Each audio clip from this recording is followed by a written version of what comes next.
Good morning, Rebecca Vigas here from a very sunny South Central Kentucky. I understand we may get to 66 degrees today. Um, I can't tell. I don't think there's much of a breeze. The trees don't look like they're moving too well. Okay, today I want to talk about wishes. What the heck do wishes have to do with writing? Everything, guys. They have everything to do with writing, and we all have them. Wishes come true. Life is out of our control, but not entirely. This morning at the New York Historical Society, I watched a short documentary film about the founding of New York.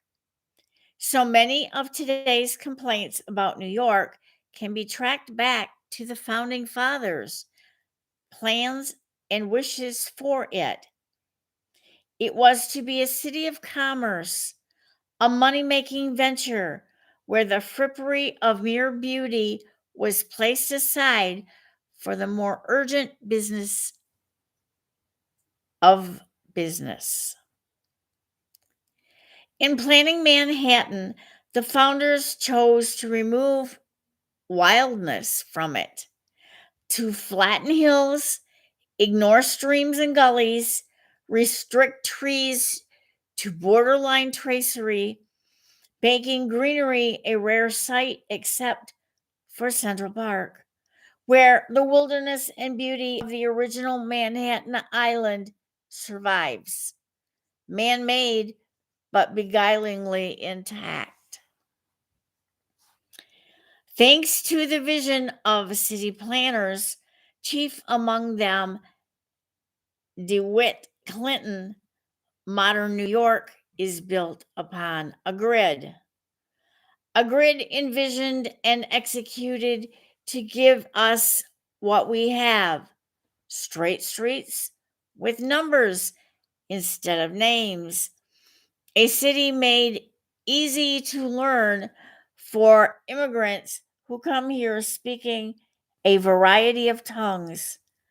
Houses and public buildings are built, deliberately built, to stand shoulder to shoulder in neat, orderly rows, very democratic in their essential sameness.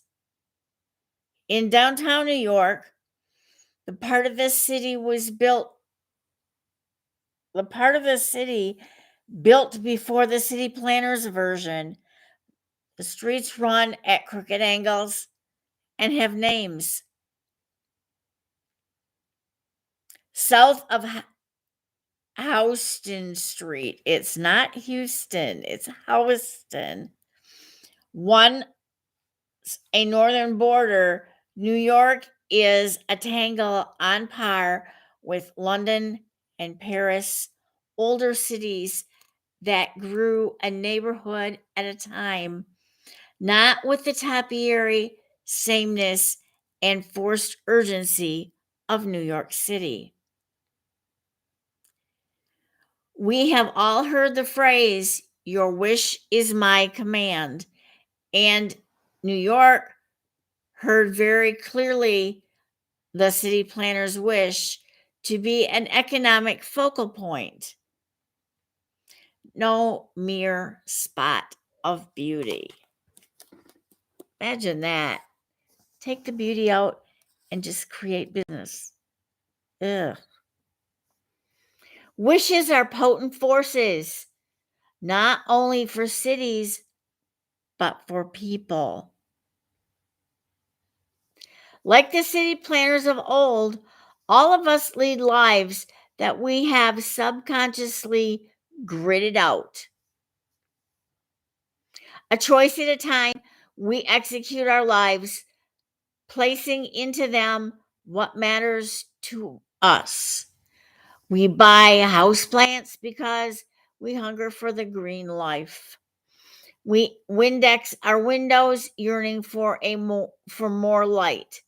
We may write down next time a summer a sunnier apartment.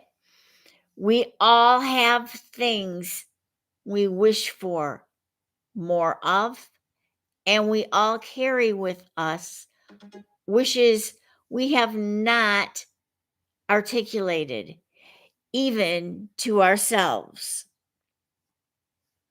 When we feel cut adrift, it is often because our acknowledged wishes are crying for our attention and we are turning a deaf ear. At such times, we need to take pen to the page and to the voices within us that want further expression of our lives. We must make our unconscious conscious. We must allow these voices to help us grid our growth, or we will grow helter skelter and not in directions that give us the soul satisfaction we crave. Now for your writing prompt. Are you ready for this? Try this. Take pen in hand and lay out a wish list of 1 to 20.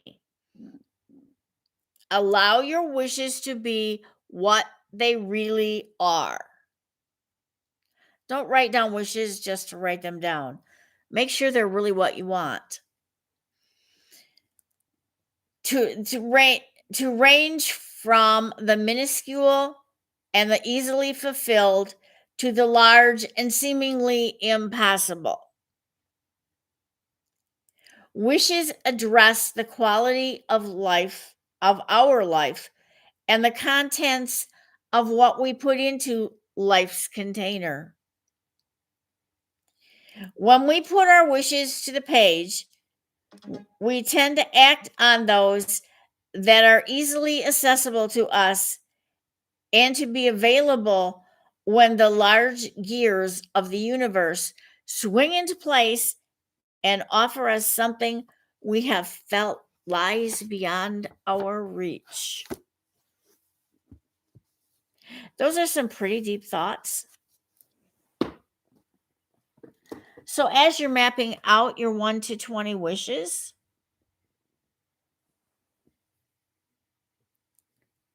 think about them. Are they easily reached? Could you accomplish these in days, weeks, months, a year?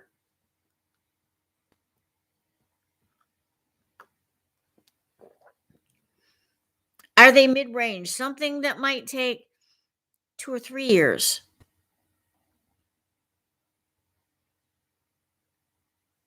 And are there big dreams that you keep waiting a lifetime to afford or to actually want to jump on and do it? Because most of us have those. And it's up to you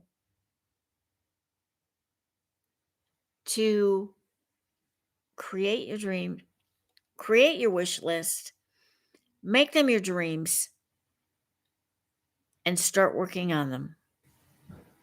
Because you'll find when you do, they keep coming and they get fulfilled. I know mine have. 6 years ago, I set out to become a writing coach. I took a coaching class. I learned a lot of things. None of them were specific to writing, they were specific to business.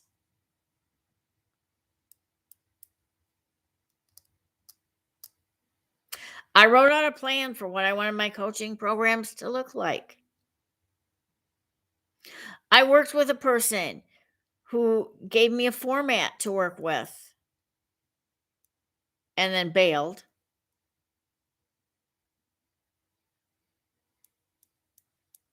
And I have a man I call coach. who coached me how to prepare my writing better, how to launch it for success, how to make it more streams of income than just my book.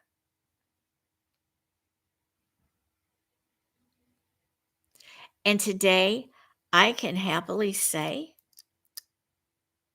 I have a coaching client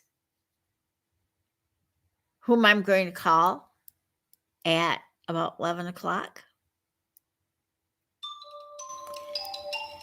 And the buzzes in the background are my family giving me advice, and I will answer them when we're done. But I have a coaching client, and I have one in the wings. So that big dream has come true. My first wish was to write a novel. Well, 13 books later, guess what? I can write a novel. Oh, wait, I can write short stories too. It's amazing when you start doing things, what happens as things snowball. And I had to get to this point.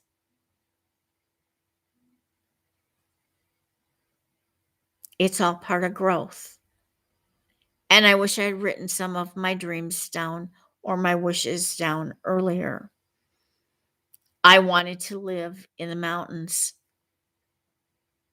watch the sunrise on my front porch and set, or on my back porch and set on my front porch. Guess what, guys?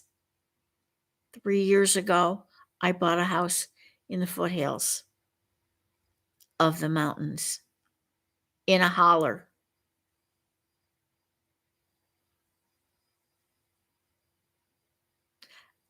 One more wish fulfilled. Write them down. Start to work on them. You will get there, and you will be amazed. See you tomorrow. Happy writing.